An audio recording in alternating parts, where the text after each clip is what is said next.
आपल्या परिसरातील ताजी आणि महत्त्वाची अपडेट पाहिजे तर मग आजच C24 तास या आपल्या YouTube चॅनलला लाईक करा, शेअर करा, सबस्क्राइब करा आणि बेल आयकॉनवरती क्लिक करायला अजिबात विसरू नका।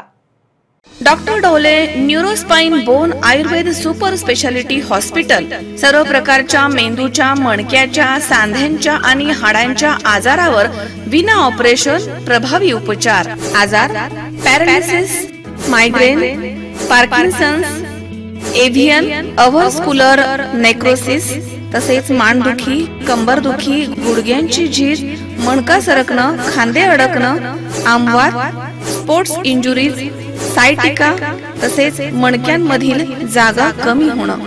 विशेष उपचार पद्धती पंचकर्म, नाडी परीक्षा, cupping therapy, physiotherapy, traction, acupressure, मर्मचिकित्सा, अग्निकर्म, विघ्नकर्म, तसेच ॲक्युपंक्चर, आधुनिक चिकित्सा। डॉक्टर अमित रामनाथ ढोले।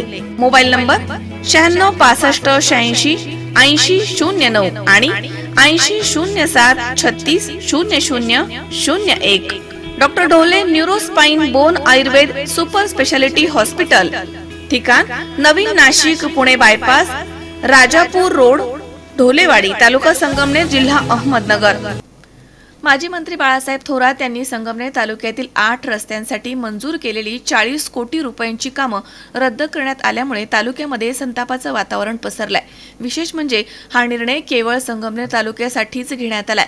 जिल्ह्यामधील इतर कोणत्याही तालुक्यांची कामं रद्द झालेली नाहीयेत। शिंदे गटाच्या एका कार्यकर्त्यानं अपूर्ण माहितीवरती आधारित पत्रकबाजी केल्याचा आरोप शेतकी संघाचे संचालक सचिन दिघे यांनी केलाय।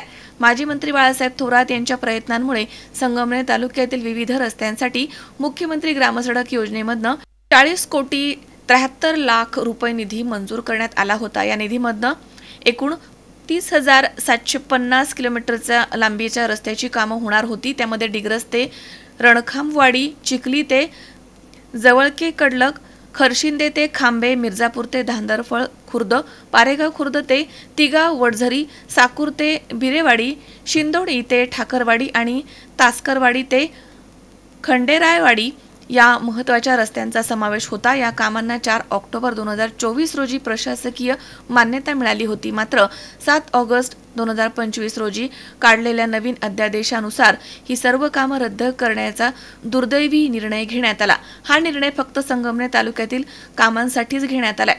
जिल्ह्यामधील किंवा इतर कोणत्याही तालुक्यांमधील कामं रद्द करण्यात आली नाहीयेत, असे सचिन दिघे यांनी प्रसिद्धी पत्रकामध्ये म्हटलंय। दिघे यांनी शिंदे गटाच्या एका प्रवक्त्यावरती अपूर्ण माहितीच्या आधारे दिशाभूल करणारी पत्रकबाजी केल्याचा आरोप देखील केलाय। बंधकांनी या सगळे अहवाल दिलेले मोठा या नाफेड आणि सेन्सिशिपचे 2 अहवाल केलेले आहेत। एकदा तर पूर्णपणे NCCFचे अध्यक्ष इथं गुजरातचे आले होते, त्यांनी मान्य केलं घोटाळा आहे। चौकशी झाली, अहवाल गेला, उत्तर काही नाही।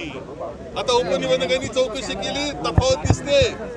पण हे सगळं पाठीशी घालण्याचा आणि काही धनधान्याला ताकद देण्याचा, या लोकांच्या शेतकऱ्यांची फसवणूक करणाऱ्यांना ताकद देण्याचं काम हे चाललेलं आम्हाला दिसतं आहे।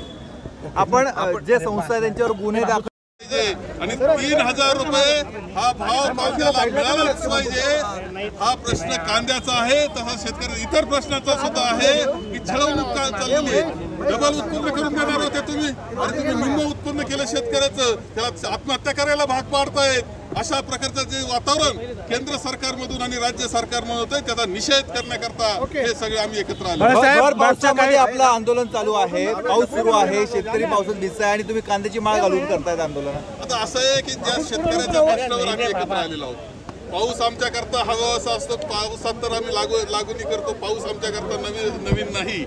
आमचा प्रश्न महत्त्वाचा आहे आणि या प्रश्नाला वाचा फोडण्याचा प्रयत्न आमचे सर्व काँग्रेसचे कार्यकर्ते करतायत। आमचं आव्हान आहे की शेतकऱ्याकरता म्हणून काम करणारे जे आहेत त्यांनी याच्यामध्ये सामील झालं पाहिजे। चांदवडला 20 तारखेला आम्ही कांदा परिषद येतो, किंवा सर्वांनी एकत्र आलं पाहिजे। कोणत्या पक्षाचा याच्यापेक्षा दूर जावं त्यांनी सगळ्यांनी शेतकऱ्याकरता एकत्र यावं, हा प्रयत्न आमचा राहणार। आजच्या आंदोलनामध्ये जर काही तुम्हाला दिलासा मिळाला नाही आजच्या आंदोलनानंतर सरकारकडनं, तर पुढे आंदोलन आता दिलासा यांच्याकडून अपेक्षा काय करायच्या पर करूया। रोज शेतकऱ्यांनी एकत्र आले, ताकद उभी केली, तर नाशिक जिल्ह्यामध्ये जे आंदोलन झाले ते देशामध्ये गेलेले आपण पाहिलेले आहेत। नाशिक जिल्हा इतका साधा सोपा नाही, क्रांतिकारक जिल्हा आहे हा। सगळ्या देशात गेलेले दिसत आहेत. शेतकऱ्याचा आवाज उठवणं गरजेचं आहे आणि शेतकऱ्याचा न्याय हक्क मिळवणं गरजेचं आहे. त्याकरता आम्ही प्रयत्नशील राहू. मागच्या काळामध्ये नाफेडच्या अधिकाऱ्यांच्या शिवाय असं होईल? पहिली तर चौकशी करा, निश्चित करा हे कोण आहेत. अरे तुम्ही अवसायनात गेलेल्या कसं काय पद्धतीने परवानगी देता? चांगल्या संस्थाला न देता कोट्यावधी रुपयाचे टर्नओव्हर होतात. त्या संस्था कोणाच्या ताब्यात आहेत? कोणते राज्यातले लोक आलेत आणि त्या संस्था ताब्यात आता घेत आहेत आणि त्या पद्धतीने कसा भ्रष्टाचार चाललेला आहे. आणि गुजरातचे कोण अध्यक्ष, हे सगळे सूत्र हलवले कुठून जातात, पैसा पळवला कुठं जातोय शेतकऱ्याचा, हे सगळ्याचा अभ्यास झाला पाहिजे आणि त्याचा बंदोबस्त झाला पाहिजे.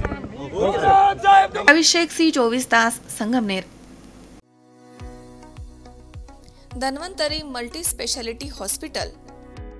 उपलब्ध सुविधा: मेडिसिन विभाग, 15 बेड्सचे सुसज्ज ICU, ECG, 2D echo, PFT, अस्थिरोग विभाग, ॲक्सिडेंट, कृत्रिम सांधेरोपण, दुर्बिणीद्वारे शस्त्रक्रिया, मणके विकार आणि शस्त्रक्रिया, सुपर स्पेशालिटी विभाग, plastic surgery, cancer surgery, neuro surgery, paediatric surgery, surgery विभाग, दुर्बिणीद्वारे तपासणी आणि शस्त्रक्रिया. Dhanvantari multi speciality hospital, Tajne मळा, नवीन नगर रोड, संगमनेर, जिल्हा अहमदनगर.